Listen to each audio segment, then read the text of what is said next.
Hey Bailey, my I'm back.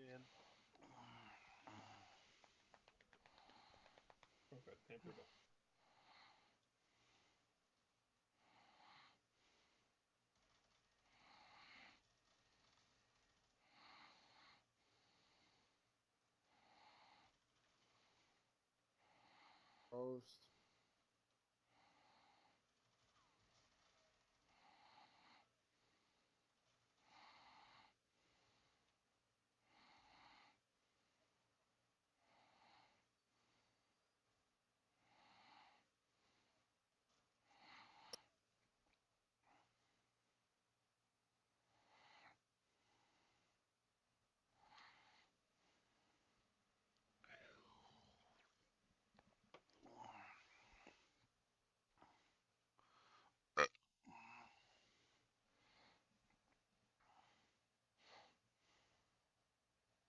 This running back class is loaded, dude. Legit. And it'll be interesting to see where they all go because, positional value, but there's going to be a lot of good backs to come out. We could see 30 running backs drafted overall. That would be tied for the most since the draft was shrunk to 7 rounds. We broke down the QB class for 2025, and that's expected to be a bit of a disappointment. That is not the case for the running back group. We've got some studs, some bucking Broncos, some thoroughbreds, some Mustangs, some Gypsy Vanners, nope, not that one, in the backfield. And I'm breaking down the top runners today. The 2025 NFL Draft is shaping up to be one of the deepest running back classes in recent memory. Which, if we're talking about my memory, that doesn't remember jack shit, that's not that impressive. But it's other people's memory. It's a good one. And while the league has spent the past decade treating running backs like iPhones, use them for about 2 years, then upgrade to the newer model, this past season may have finally reminded teams why investing in a great back can still be a winning formula. The Nokia formula. Just ride that shit as far as you can. After years of running backs being devalued, something changed in 2024. Saquon Barkley, Derrick Henry, Josh Jacobs, and even guys like Aaron Jones and James Cook showed that a dominant running back can still make life easier for quarterbacks and tilt the balance of power in an offense. And Jahmyr Gibbs is a great example of drafting a running back high and it paying off. Saquon Barkley's move to the Eagles helped stabilize their offense when Jalen Hurts and the passing game hit some rough patches. Henry, despite being on the wrong side of 30, still ran through defenses like a freight truck with no brakes after landing with the Ravens. Jacobs reminded everyone why he won the rushing title 2 years ago with the Raiders, and teams that had a reliable ground game generally found themselves in playoff contention. James Cook and his 16 rushing TDs doesn't get talked about enough for the Bills' success last year. Hell, the team with the best running back won the GD Super Bowl in a blowout, in part because the threat of Saquon Barkley forced the Chiefs to change their whole defense. After seeing those results, general managers and scouts may be a little more willing to spend premium draft capital on a back this year, especially when the class is this loaded. And it is loaded like my Aunt Beth at Thanksgiving. No, Aunt Beth, nobody wants to see your C-section scar again. Now, not since the legendary 2017 draft class, which gave us Christian McCaffrey, Alvin Kamara, and Dalvin Cook, has a group of backs looked this stacked from top to bottom. This class isn't just top-heavy at the running back position. It boasts depth, versatility, and NFL-ready talent that will be available deep into the second and third rounds and likely beyond. The best of the bunch, without question, is Bashul Tutin out of Virginia Tech. Just kidding, I mostly wanted to say Tootin' so my 4-year-old would laugh when she watches this video. And yes, I make her watch my most recent upload before she's allowed to eat dinner. And she loves the word toot. Ashton Jeanty, he's the true blue #1. The Boise State workhorse isn't just the best running back prospect this year, he's one of the best we have seen in the last several drafts. He put up an absurd 2,601 rushing yards last season, a number so ridiculous it sounds like a typo. Turns out you have to carry the ball 374 times at 7 yards per clip to get to 2,600, and that's exactly what he did even when the defense knew he was the the Broncos' #1 threat. He did fail to surpass Barry Sanders' college rushing record set at 2,628 yards. And if you want to understand how insane Barry was, he did that shit on just 344 carries, 30 fewer than Genty. God bless Barry Sanders and everything he stands for. Genty, though, runs with balance, vision, and a violent slashing style that makes him like O.J. Simpson and a nightmare to bring down. Only 5'9", but he feels like a bigger back a la Derrick Henry. The only real question scouts have at this moment is his top-end speed since he skipped the 40-yard dash. But when you rack up 2,600 yards in a season, speed starts to feel a little overrated. Plus, damn, have you seen the way he stands in the backfield before he's about to get the ball? That's a man that's ready to strike fear into a defense's heart. He's standing there like Michael Myers after getting up from being stabbed for the 50th time. My biggest question about Genty is the level of competition he was going against. He was playing Mountain West teams, and the best Mountain West team was, of course, Boise State. All those, big per se SEC schools, Power 5 schools, they didn't see the talent. They didn't see, what I could be, but Boise State saw that. And did that tick you off and put a chip on your shoulder? For sure, most definitely. He put up 200 yards against teams like Nevada and Hawaii, but it took him 30 carries to hit 104 yards in the CFP against Penn State. Of course, a lot of that is offensive line dependent, so we shall see if he was merely sandbagging against inferior teams or if he really is a generational type guy. People love it when you use the word generational when talking about a prospect, don't they? Right behind him is Omarion Hampton, a bruiser from North Carolina who blends size, acceleration, and power in a way that feels eerily similar to Nick Chubb when he came out of Georgia, or hell, Javonte Williams when he came out of North Carolina.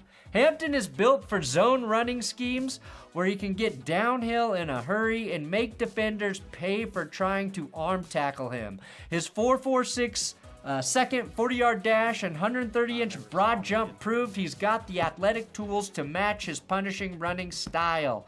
The one area he still has work to do is lateral quickness. He's more of a straight-line battering ram than a guy who can make people miss in space, but teams looking for a physical, chain-moving back will love what he brings to the table. We're trying to get up to 725,000 subscribers by the time the NFL draft starts. We've got some work to do, but we can get there, so please subscribe, especially if you're a football delinquent.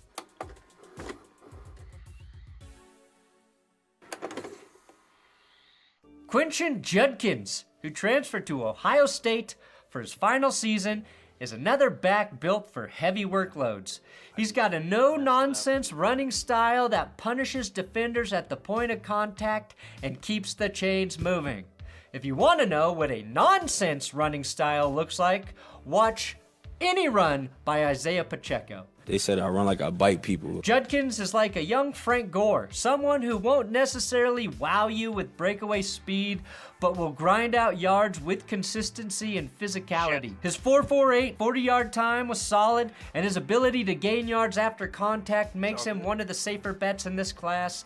The big question for him, like a lot of power backs, is whether he can contribute enough in the passing game to stay on the field for all 3 downs. One last thing on Judkins is, good Lord, was he unstoppable in College Football 25. The spin move was broken and Judkins was the best at it, leading to plays like this.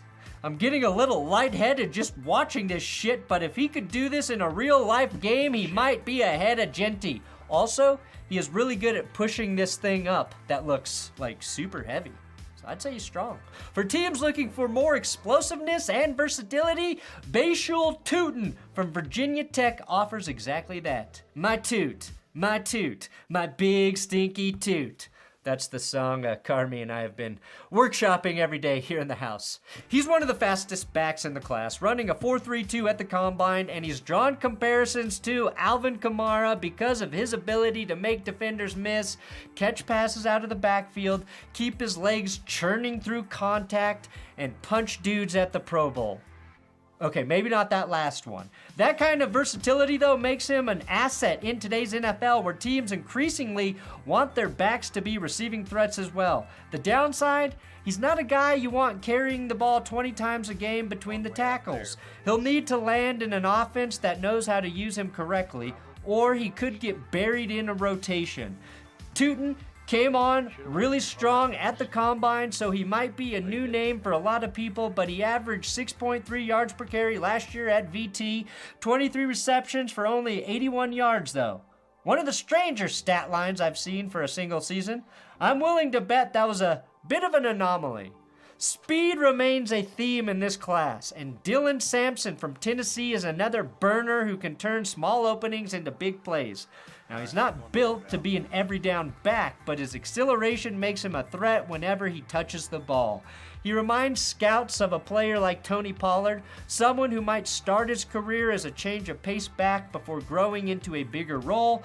Definitely not a crazy athlete for this running back class, but he did tote the rock 258 times last year, so he's got workhorse potential in the mid to later rounds. DJ Giddens from Kansas State is a throwback power runner who makes defenders regret trying to tackle him head on. At 4.43 in the 40-yard dash, he's got more speed than most backs, but his real calling card is his ability to wear down defenses over the course of a game.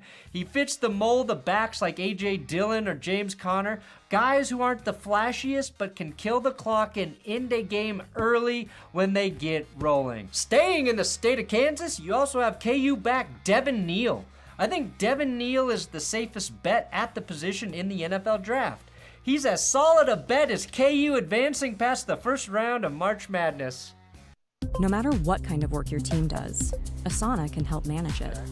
From project intake to campaign management to strategic planning and more, Asana works for you. Try it for free today at asana.com.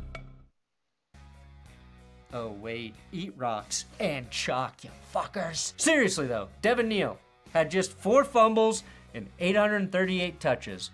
Just one in 2024, and he didn't even lose the fumble. He averaged 5.8 per carry with 1,266 yards and was the only real weapon on KU's offense. He absolutely destroyed Colorado in week 2 last year with 207 rushing yards and 3 TDs. He's just a complete back who has great vision, he's elusive, and is solid in the passing game. His ceiling might not be super high, but his floor is very high. And who doesn't want a house with high floors and low ceilings? They're earthquake and hurricane proof after all. The most polarizing back in this class is Cam Skattebo, the Scat Man.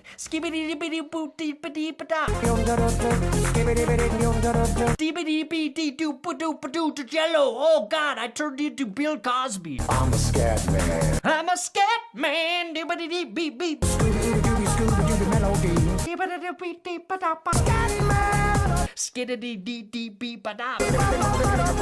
Am I the scat? The Scat Man. If you believe in the Arizona State running back, you are indeed a Scat Man. Ultimately, the Scat Man is destined to become a giant sellout and forget why he loves the game altogether. If Cam Skattebo had Christian McCaffrey's speed, he'd be a first-round pick. Skattebo ripped 1,711 yards last season with 21 rushing touchdowns. He also had 605 receiving yards and 3 receiving TDs, and most importantly, 1 passing touchdown. I think the only concern people have about Skattebo at the NFL level is his speed, because literally every other aspect of his game is ridiculous. He forced 110 missed tackles last season. He rushed for over 100 first downs. He's got prototypical running back size at 5'11", 220 pounds. He seeks contact, bounces off defenders like a ruthless prosecutor. I literally watched him break 5 tackles on a single play. We always want to see how these guys stack up against the best competition, and in that close loss to Texas and the CFP, Skattebo had 284 all-purpose yards and 3 total touchdowns after profusely vomiting to begin the game. And even though it came out of the wrong end, he is still the Scat Man. If he ran the 40 at the combine and hit the middle of the pack, there would be 0 questions about him. Put simply, he is the prototypical lunch pail, high motor, grit, locker room guy, which is code for He's really good for a white dude. I thought Greg Cosell broke it down the best on the Ross Tucker podcast. I'm the scat man. Even Greg likes the scat man. He doesn't have higher level athletic traits, which shows up at times, but there is absolutely no question that this kid is a tempo setter as a runner. And then there's TreVeyon Henderson from Ohio State, who might be the biggest boom or bust prospect of the group. He's got legitimate breakaway speed, running a 4.43 at the combine, and when he finds a crease, he can be gone in a flash. Well, that's a snap, but you know what I mean. But he's been inconsistent, and durability concerns have some teams hesitant to invest too heavily in him. He did miss the college football playoff 2 years ago, but he stayed healthy on the Buckeyes title run a year ago. Only 144 carries for OSU a year ago, but he still broke 1,000 yards because he was picking up over 7 yards per clip. That's Ashton Jeanty level. Of course, he was playing behind a dominant offensive line, and he had some stinkers like the loss to Michigan, where he carried the ball 10 times for 21 yards, and he had another bad one versus Nebraska, 10 carries for just 25. I think what NFL teams will be intrigued by is his ability to make plays catching passes. He had 27 receptions for 312 yards last season and 4 TDs. Not the wildest numbers, but potential to have upside as a dual threat in the right system. You think about Jahmyr Gibbs and how he's used with the Lions, you're going to see similar usage with TreVeyon Henderson, not just as a runner, but using that speed in the passing game. Further down the board, Montrell Johnson Jr. from Florida is the kind of guy who makes offensive coordinators happy, but doesn't get much hype.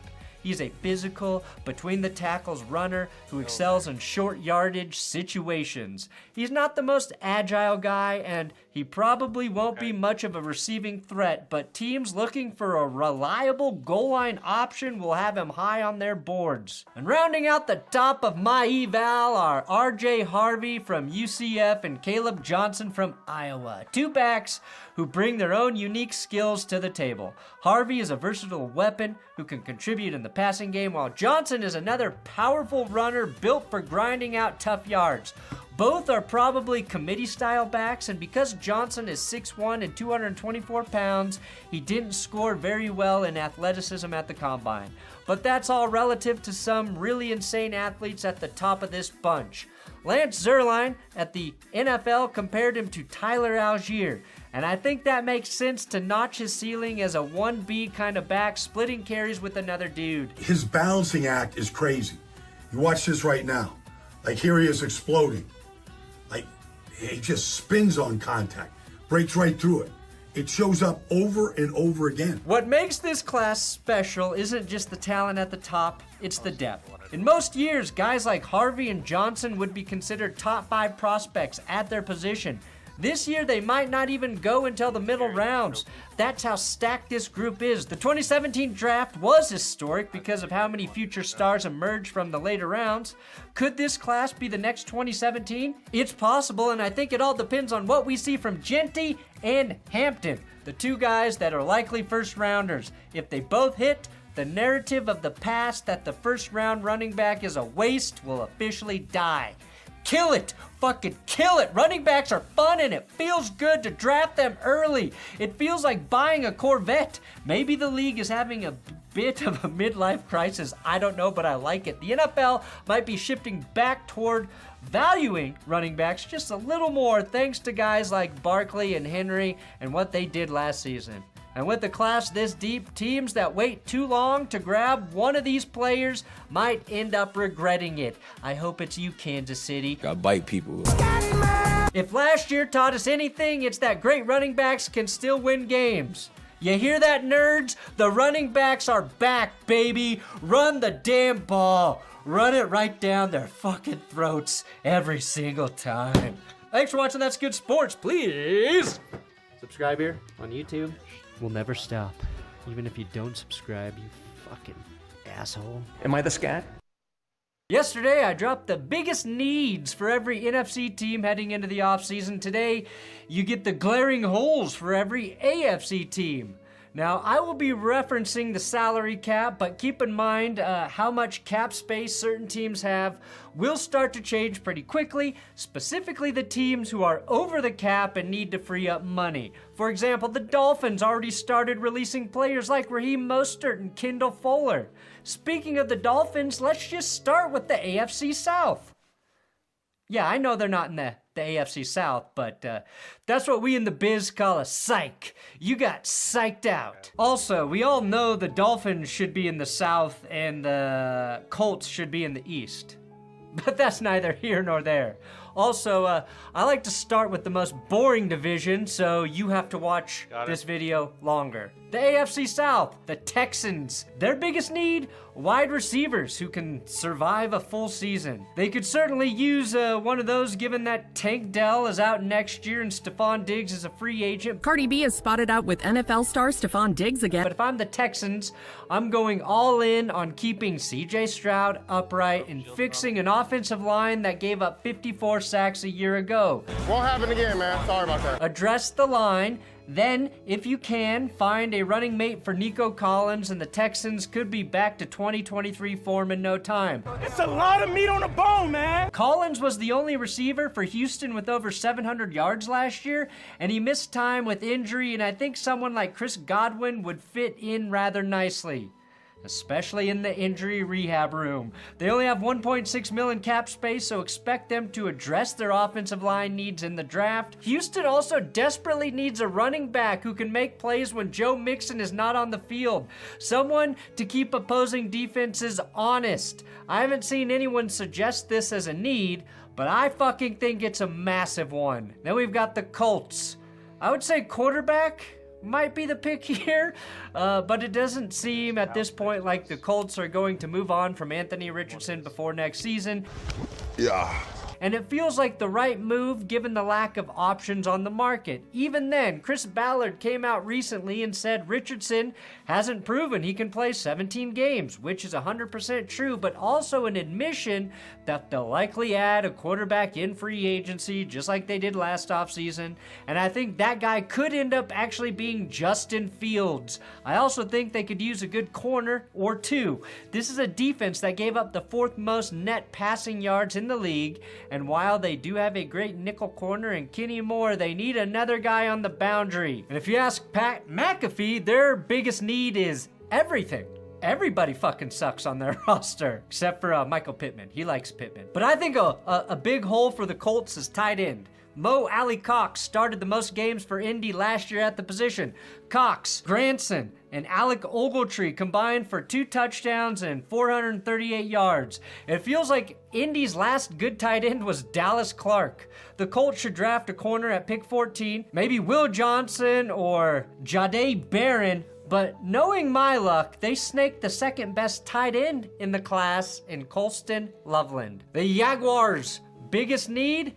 Well, they might have fixed it, right? They ousted Trent Baalke, got a new head coach, and it feels like everything else they add this offseason is just the cherry on top. Now, they still need a GM, you know, just the guy who addresses the team's biggest needs. But they could build a strong defensive interior to complement Josh Hines-Allen and Trayvon Walker. And one guy to keep an eye on for basically every team is Eagles defensive tackle Milton Williams, who's only 25 and was, of course, excellent in the Super Bowl. BJ Hill or DJ Jones may also be available. Getting a BJ or seeing a DJ, regardless, you're gonna have a good time. The Jags finished the season with just 6 interceptions last year, and a better push up front could help those numbers, but so would a ball hawk in the secondary. No one on the Jags defense had more than a single pick last year. They need a guy who's there to take the ball away and flip the field, because they also had the worst average drive starting position in the NFL, typically getting the ball on offense at the 28-yard line. That doesn't help Trevor Lawrence at all. I also want the Jags to lead by example and show us world peace is possible and trade for Texans linebacker Azeez Al-Shaair, who nearly decapitated Trevor Lawrence last season. At pick 5, the Jags are right on the fringe for Mason Graham. It feels like they will take him or the best available offensive lineman at 5. Will Campbell or Mason Graham. One of you will be a Jacksonville Jaguar. The Titans' biggest need? Yeah, let's be honest, this quarterback, fuck. Will Levis is a joy to watch, just not for Titans fans. Here's the good news. They have their pick of any QB in this draft class. The bad news, they have their pick of any QB in this draft class. It's a bad year to need a quarterback, but maybe they can make something out of Cam Ward. The only thing the Titans were really great at last year was their field goal kicking, but even then, Nick Folk is about to be 41 years old by the end of next season. They also lack youth on the outside. Calvin Ridley was a 1,000-yard receiver at 30 years old, and their breakout star at the position was Nick Westbrook-Akine, who had 9 touchdowns, but somehow less than 500 receiving yards. Luckily for them, their division rival Jags were the only team dumb enough to interview their former GM, John Robinson. You know, the guy who put them in this hellhole by trading A.J. Brown and drafting Treylon Burks, who has produced 699 yards. No, not last season, in the last 3 seasons combined. Edge rusher, also a big need for Tennessee. It's why you keep seeing the best edge rusher in this draft class mocked to them in Penn State's Abdul Carter. That's lovely if you think Will Levis is the guy, or if maybe your plan is to sign Sam Darnold in free agency. There are a handful of teams who are an elite edge rusher away from being a contender, but it's never the team with the first pick in the draft. We are so close to hitting 710,000 subscribers here. Please consider subscribing to this channel. It's the only way I measure my self-worth. Oh, shit. Today's episode is sponsored by Underdog. We are 75 signups away from hitting 5,500 signups on Underdog. Just use my code That's Good if you want to play in the best daily fantasy or pick'em games out there. Look, the Chiefs didn't three-peat, and we didn't hit 7,500 signups, so I did not attend their victory parade, but to show my support for your loyalty, I feel like I owe it to you. So if we still hit those 7,500 signups, I will agree to an Eagles-themed punishment, maybe make some suggestions, and I'll consider the top 3 most liked comments for Eagles punishments in the comments, but we still got to hit 7,500. We have till after the draft to get to 10K. There's still time. The AFC East, the Patriots' biggest need, the name of the game for them is protecting Drake May. It's priorities 1, 2, and 3. If you can accomplish that, get him an actual weapon to throw to, you might be all right. Keyshawn Booty wide open came on when May entered the lineup, but they need a threat at wideout, especially after it looks like they blew the Jalen Polk pick a year ago. The Patriots have $123 million in cap space and just 9 unrestricted free agents. Booty wide open! There's not a team in the league in a better spot than New England this offseason in terms of cash capital and draft capital. That said, usually the team with the most cap space is as bad as the Patriots were. The only thing free agents care about is green, and it's not natural grass. But I expect a quick turnaround from the Pats. Their approach is simple. Overpay the best available guard and tackle in free agency, and then draft Mike Vrabel, the most Mike Vrabel-like player in this draft class, Michigan's defensive tackle Mason Graham. Travis Hunter, like Vrabes, did play both ways, but when the Titans were good, it was their defensive line leading the way. Or maybe a QB falls to 4. If that happens, trade back with the Raiders or Jets and draft Drake May, the next Gronk, and Tyler Warren. The point? The Patriots might have 50 holes to fill, but they got 51 dicks to fill them. Booty wide open! The Bills' biggest need? Corner, depth at corner, and for James Cook to stop asking for $15 million per year, even though he's totally worth every penny. Once Christian Benford got hurt against Kansas City, their defense was effectively toast. Rasul Douglas has lost his pick 6 magic, and Kaiir Elam, a massive bust at corner. They also need to watch what Philly did to the Chiefs in the Super Bowl and copy their homework. First, actually push Josh Allen on the quarterback sneak. Then get to Mahomes without sending extra rushers, and get an early lead so you don't succumb to bullshit from the refs. Now, you can make an argument that the Bills could use a true number 1 receiver, but of course I'm saying that after Josh Allen won the MVP without a single 1,000-yard receiver. I don't think they need to extend themselves after picking Keon Coleman with their first pick last year, but they need a step forward from Coleman as well as Dalton Kincaid, who had a disappointing season after a great rookie debut. Don't forget, tight ends do take 2 to 3 years to typically develop. Von Miller probably gets released, and I think the Bills need to find a true game wrecker on their defensive line. They want to be a 4-man pass rush unit, but they don't have the guys up front who actually allow for that. Be aggressive, Buffalo. Trade up to get your man in the draft with one of your 10 picks. And if you don't, find a different way to coach your fucking defense when you're in the playoffs, McDermott. Admit your bullshit's not working in the playoffs, Sean. The Jets. Biggest need, quarterback, and quarterback. Aaron Rodgers is not returning to the Jets, and for the 1,000th year in a row, they are stuck without a franchise signal caller in a division that now has 3. Do I think they address it this year? Probably not, honestly. If I'm the Jets, I'm doing whatever I can to get to the front of the line for Arch Manning. Given the Jets' luck, though, I'm sure they'll have the first pick next year, and Arch will then return for his senior year, becoming the first $20 million per year NIL QB who has his own show on ESPN. Ultimately, I'd say their big need is patience, especially for Aaron Glenn. We saw what happened in Detroit when they were patient in their rebuild. So do the same thing with Aaron Glenn, New York. The irony, of course, is the best quarterback in free agency is probably going to be Sam Darnold. Imagine the chaos if he returned. If I had to pick a secondary need, it's corner, opposite Sauce if DJ Reed leaves, and a safety if Chuck Clark and Ashton Davis leave. The Jets will free up cap space with the post-June Rodgers release and Devontae Adams release. If you fire your head coach mid-season, maybe the dumbest thing you can do is be a buyer at the NFL trade line. And you were, Jets. You were that dumb. The Dolphins need Tua to not have an annual death wish. Safety Brandon Jones left last year in free agency. Javon Holland is a free agent now. Safety should only be your biggest need if you're in a window. And maybe the Dolphins are. They also released 32-year-old running back Raheem Mostert. A couple injuries last year ruined Mostert's season. Mostert's old for a running back, but he didn't start getting carries really until 2019. I think he has some tuna left in the Dolphin can. Their needs are clear. It's guard, tackle, and defensive line. They got to get better up front. Calais Campbell set to be a free agent. Bradley Chubb will be back from injury. Jalen Phillips is recovering from a torn ACL. They did draft Chop Robinson last year, but if you are banking on any of their edge players surviving a season, then I have a meme coin I'd like to talk to you about. It's called Fuck the Coins, and you'll receive a free one inside every bag of Fuck the Refs coffee.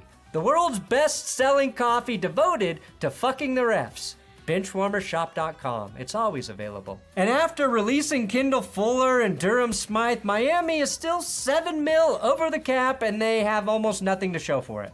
The Saints of South Beach, as they're known, they need a great draft, and they have 10 picks to work with. Start by drafting Texas tackle Kelvin Banks at 13. I'd trade Tyreek Hill as well. He's about to fall off the proverbial wide receiver cliff, and with all of his children, he's going to ask for more fucking money soon, too. Injuries are becoming an issue in terms of slowing Hill down, and there would be a decent market for him.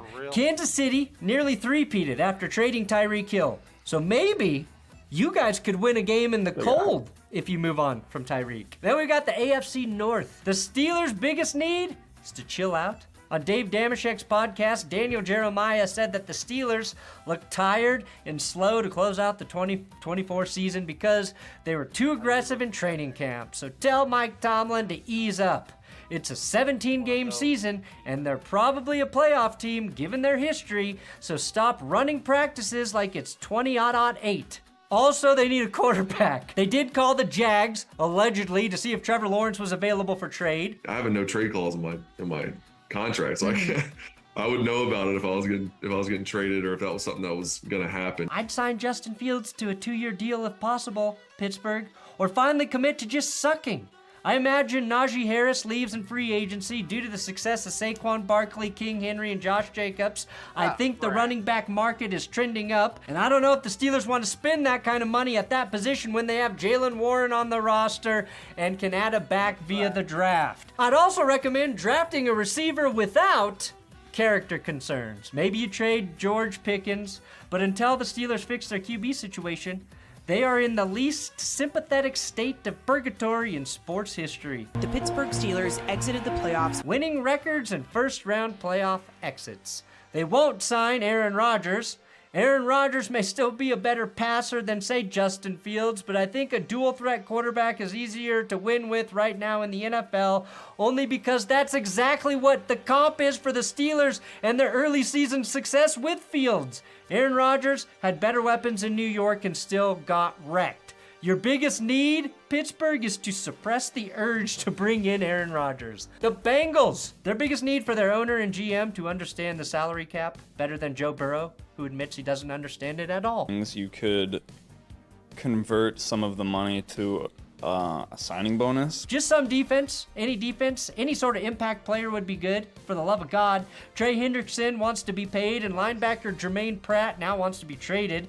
This team would have cruised to the playoffs if their defense was mediocre, but instead they finished 25th in scoring, and it negated what could have been an MVP season out of Joe Burrow. They also fired defensive coordinator Lou Anarumo, who was not the problem. That's like sending your car to the junkyard because it needs a new timing belt, oil change, and cabin air filter. So congratulations, Indy. You've got a great defensive coordinator now. The Bengals are also expected to place the franchise tag on T. Higgins to try and work out a long-term deal with him. But keeping and paying T. Higgins doesn't fix your defense, does it, Cincy? The smart thing to do would be to tag and trade him, but I feel like they're going to overpay T. Higgins, and we're going to watch the same shit happen again next season. I saw this on Twitter. The Bengals have just 4 scouts. This is a team that's so cheap, it does not want to pay the guys who find them the cheapest players on earth via the draft. The Bengals' biggest need, new ownership. The Ravens, I was gonna say nothing. Considering Justin Tucker's 7 new allegations of inappropriate sexual behavior while receiving massages at 8 high-end Baltimore spas, now totaling 16, I'm going to venture to say the Ravens need a new opera singer / kicker. I was just as shocked as all of you, by the way, to learn that Baltimore has 8 high-end spas. The Ravens are one of the more complete teams in the league, if not for a pass defense that really struggled for the first half of the season, giving up the second most yards in the league. You can assume that Nate Wiggins takes another step forward. He was already very good, but they could use some depth in a secondary that's top-heavy with Marlon Humphrey and Kyle Hamilton. Tackle Ronnie Stanley needs a new contract, which will eat into the very little cap space they already have. $8 million of their dead cap hit is going to Odell Beckham Jr. I'm sorry, Baltimore. Fuck it. Bring back Hollywood Brown. I love Daniel Jeremiah's idea of drafting corner Azareye'h Thomas out of Florida State. The Ravens have 11 draft picks, so I expect them to package deals and move around a lot and address most of their needs via the draft. The Browns' biggest need? Finding Jesus. Oh shit, is everything an option? Jesus Christ, what the fuck?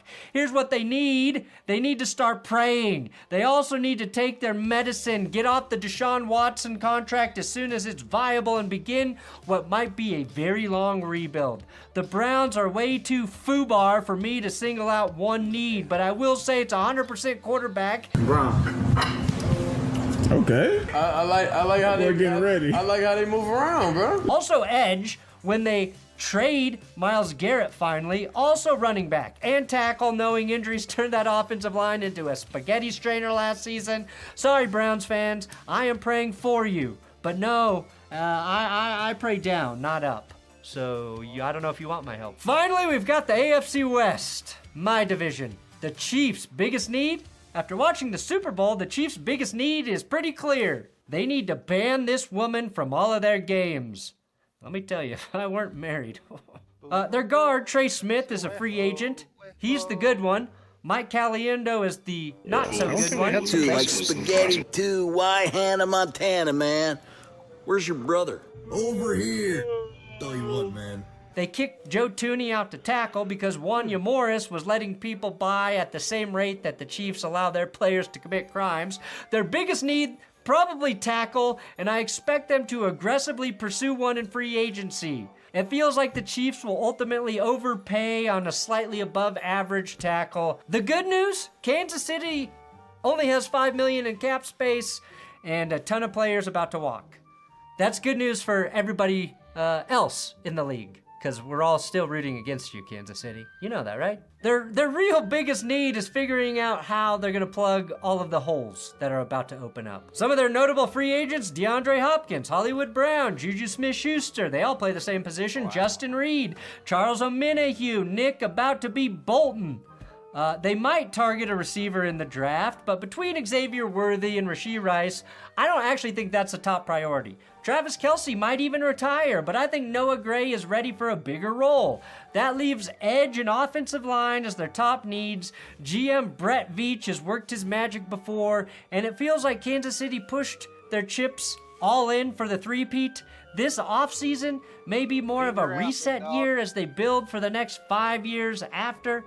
Or they could just restructure Patrick Mahomes' contract and free up $28 million cap space overnight. Fuck, that's probably what they're gonna do. Oh God, they're gonna be contending again, aren't they? Shit, shit, shit. The Los Angeles Chargers. After watching how their season ended, it's pretty obvious that the Chargers need a second option in the passing game that's not named Ladd McConkey.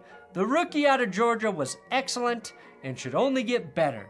But he needs someone opposite him. Someone that's going to actually, catch the ball, preferably. I think the Chargers would be a prime candidate to go after a field stretcher like Tyreek Hill if he were to become available.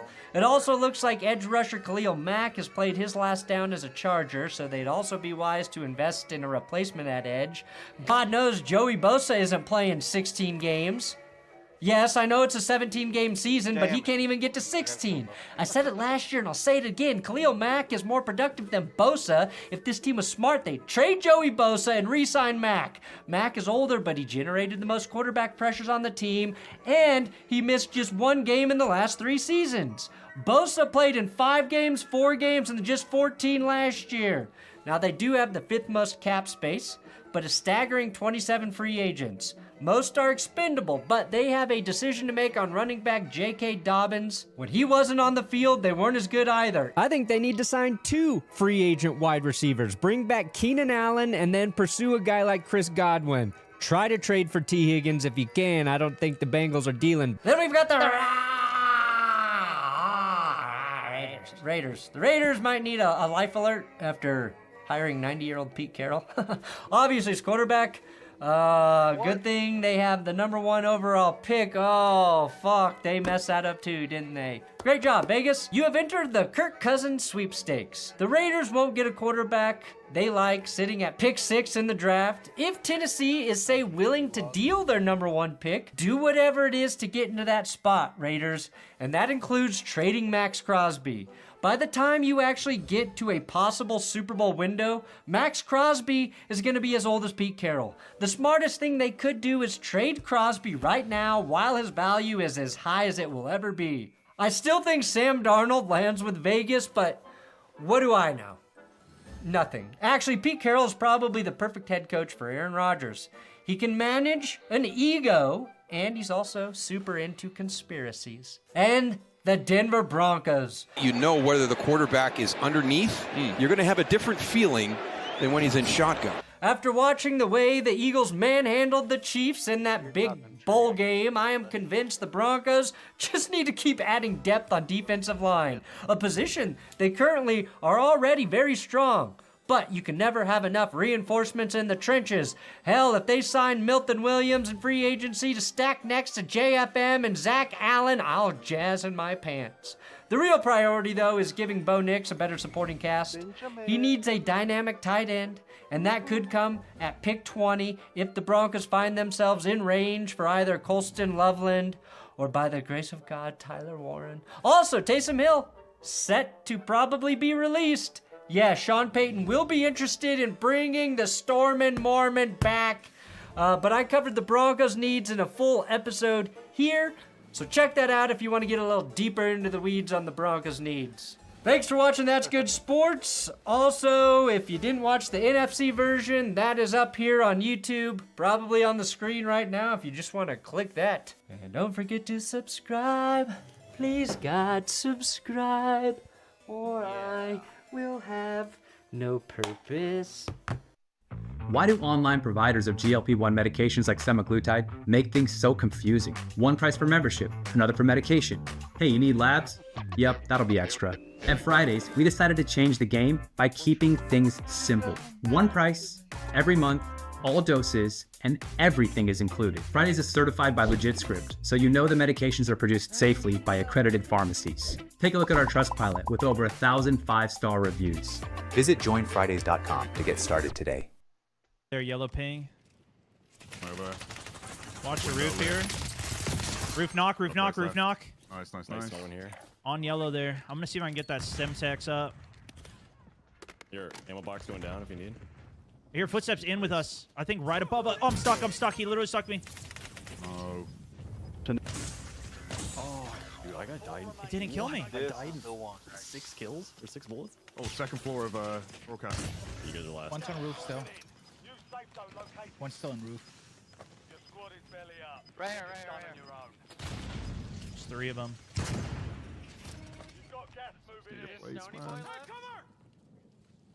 How do you know it's me, huh? H2O. I just know it's your whole team, and we've killed the rest out. I love you though, Stone. You killed me earlier. GG's. That's it. I had the wrong settings. I fixed it. We're ready now, boys. Yeah, the wrong settings in your brain going up and down. My render scale was set to poop. Yeah, his brain was set to off. Oh yeah, it does have like 75% render scale when you boot for the first time. Yeah. That's why the scope looks so bad, dude. Mosin, thank you for the prime. Brain has never been set to off. Akumia, thank you for the gifted. That's Lunik with the 5 as well. Appreciate you.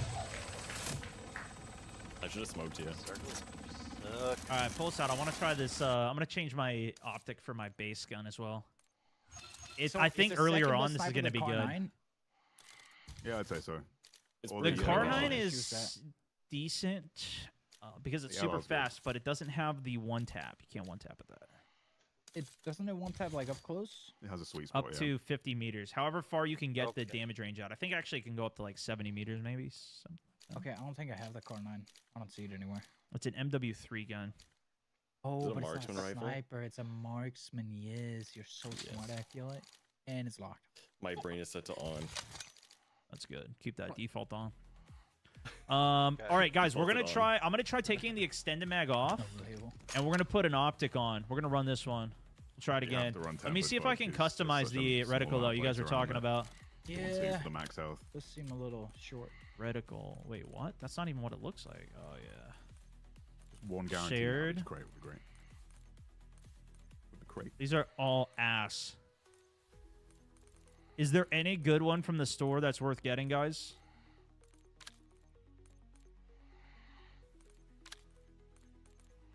This would be kind of nice. No safe. This would be pretty nice. This would be the best right here. Multiplayer. We need 100 kills with this optic. I'm never doing that. I hate this game. There's literally none. Son of a... Did you find it? Dude. Nice. Is it a meme if I use any of these? No, these all look terrible, dude. This one doesn't look too bad, but this glow is way too much. I don't know if it looks different in game. This looks terrible, but if in game, maybe it'll look better. What do you guys think? What was Fug doing? Throw in the game. But, I mean, what do we expect? This is why I said we have a better chance in trios. All right, I'm set. I'm going to bring this sniper, though, with the optic instead. Right. So we'll be opticed up. Start up a coffee, you know. Someone's got to make up for Fug's mistakes. Classic zombie optic is good.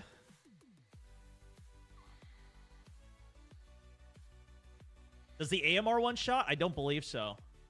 Not to my knowledge. CQC Master X, also welcome to the squad.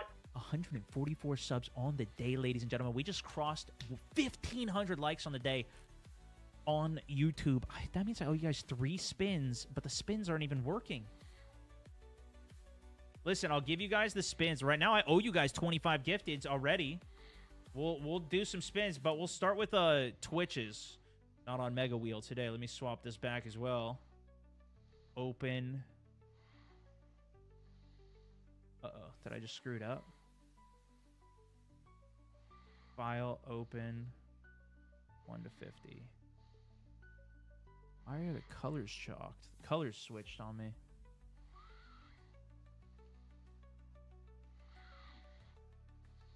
Alright, whatever. Doesn't matter. This isn't the Mega, this is the regular, but I think it's okay. Yeah, it reset a lot of it. Maybe it didn't save my last settings the last time I changed stuff. We'll just do we'll do YouTube's additional here. I'll see if I can come up with something later. Another $5 YouTube. You gotta be kidding me. We gotta get this fixed. I'm blocked from YouTube. I can't send any more gifteds to it. I don't know why. I'm declined. Sell me in for Fug, man. Imagine. Start popping off. A double? A double spin? Killed one. Have you tried the AMAX yet? I did. So far, I'm still liking the ground more.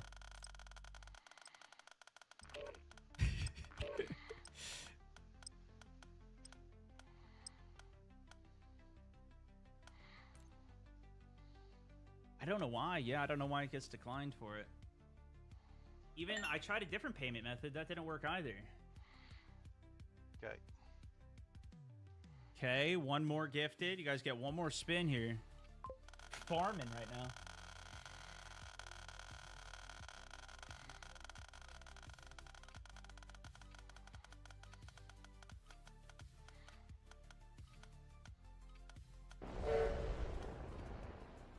There it goes. It sent 20. I tried it from my Stone Mountain Plays channel.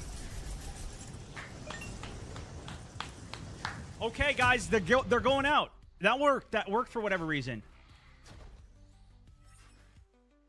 So I owe 25 plus 5 plus 1 plus 1 minus 20 from what we just sent. We owe 12 more. Let's see if it lets me send more. My profile was signed out. Oh, did you get disconnected? Yep.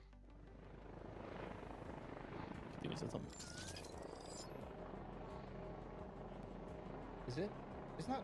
What day is it today? It's not Tuesday. It's Friday. What the fudge, Steve? There's another 10. We get pulled from it. Yeah. Nice. Yeah. Bro, why is this an issue? Why did I get it on Steam? I don't know. I will never know. I'm sorry, guys. They were having issues. Two more solos going out as well as 21st guy with the 5 gifteds. Mad love, dude. Oh, was that a DDoS? Not like. All right, shout out to my Stone Mountain Plays channel. Because they're targeting the hardcore WoW players to get them killed. 21st! Wait, what? What do you mean? Oh, that's toxic. Because when they DDoS the servers, you only get 1 life on your hardcore WoW character. So if you die, that's it. You have to restart from scratch. Oh, it wasn't even to do Oh, with. I'm dead. It has nothing to do with WoW. Or Warzone, sorry, yeah. Yeah. All right, one more going out and we're square. Damn. Why do you care so much at this? There we go, Staging boys. wildlife There we stuff? go. All right, saved. Well, because it's new. All right, Twitch, now it's your turn. Where people lose their character permanently if they die. Mm-hmm. The Blizzard is restoring them. That people get affected by that, so that's a big W there. Wait, so yeah, that is we're gonna good. Start playing WoW again? No. Wow, a hardcore I mean, I'm run? on live servers, but I'm not playing hardcore. Oh, same. You don't want to do a hardcore run? No, because Sounds then one so of you guys would miserable, die, dude. and I would just be left alone. No, I wouldn't at die. level Are you 60. kidding me? Maybe Fug will win. Okay. Oh, what? Why is all the attack coming at me? You know what? No, you would First die, of all- Fug, because of your internet issues. I mean, did and we the just see power what outages happened in and the stuff. last play as well here? I've had True, my we go to the power's top of gone the tower. out. My Steam's gone down. Like it is not. Maybe you're right. I don't think hardcore's for me. Alright, Steam's back up. It's not like a skill issue. It's just, it's a you issue. Wow, I could like I call don't him know how to skill take that. issue here. That's kind of It insane. kinda literally sounds said the like you're saying opposite of skill that. issue. No. Yeah, that's insane coming from you, It's actually. just a personal That's issue. what I'm like a saying. That's kind of backhanded insane coming from him. compliment, you know? Alright, I'm in. Queue up already. Would you rather me Peace. to front hand your as you what? Do you ever Hey, wanna? yo. Yeah, I mean, if you're offering it's Friday and all, I guess. Hey, in Motown. All right, this should You work. wanna Let's see get if this works. Low. Oh, low. Wait for it. Oh, wow. Shoot. Sound like a repo month. Wow, okay. All right, there we go, guys. We're squared away. I got all the gifteds out. Get a new, Thank you so much for the 1,500 you're likes. not Almost on the 2K on the day, though. We could still grind that out. I mean, we got over 4,000 people watching off this right now. Unbelievably. Jesse Smith, also with the 310. Appreciate you. Stars. The bunker has a calendar with April 22nd circled. Bunkers Really? in play on the 22nd. Is that when the Much season love, reload Stone. is? Get that dub. They did say on the season reload they're adding the intel missions as well. It's gonna deafen pretty soon. Okay. Now we could also put on instead of the bullet velocity from this, we could put on rapid fire. Wow, that drops to 1,000 meters per second. Brings the rate of fire up to 36 RPM. Is that worth it, guys? You think rapid fire over overpressured? I'm pretty doubtful of doing that. Yeah, I just muted these guys. They're too loud. You deserve all the views, man. I appreciate you. Yeah, heck yeah, brother. Thanks for tuning in. Jesse Smith got you. That's handy, isn't it? Smash a like, guys. Come on. This is on YouTube as well. It's on YouTube, Twitch, Facebook. Shout out. Facebook's been doing pretty well. It's all been doing well, man. You guys are incredibly kind.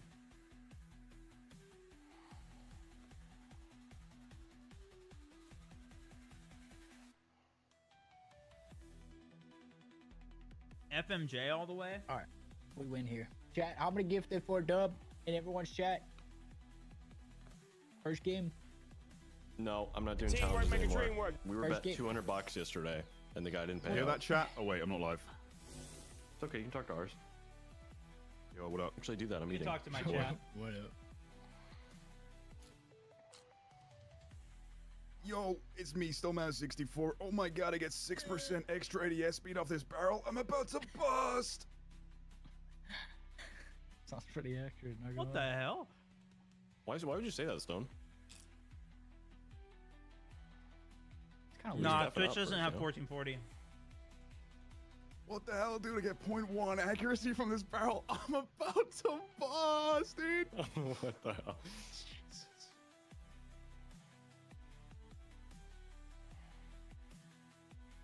Yeah, did I tell you about that, Tom?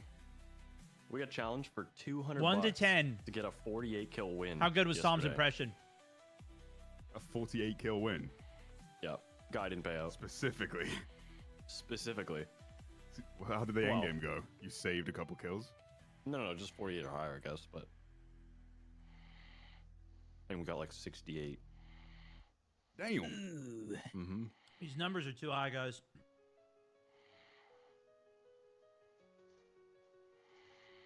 I'm gonna have to ban all you. Where would you like to go? Do a field start? Sure. That's gonna be ballsy. Well, Down. good thing we're all balls out. Make sure the land in proximity of Balls each other. Because it's going to get hot. and Balls on the wall, guys. A little break, I think. That's my motto. Mother. My chat rated you 10s and 11s and 12s out of 10 on your impression of me. Okay. Thank you so much, Chad. I banned them all though, so. I don't think you guys. He now has no viewers. Yeah. He has viewers, they just don't know that they're banned. He's got the hide feature on YouTube. I might try to get on Like Jack that Frags as for about Stone. Yeah. Or, I don't know. See how it goes. All right, buddy. Yeah, Jack's really He's really got it out for you, man.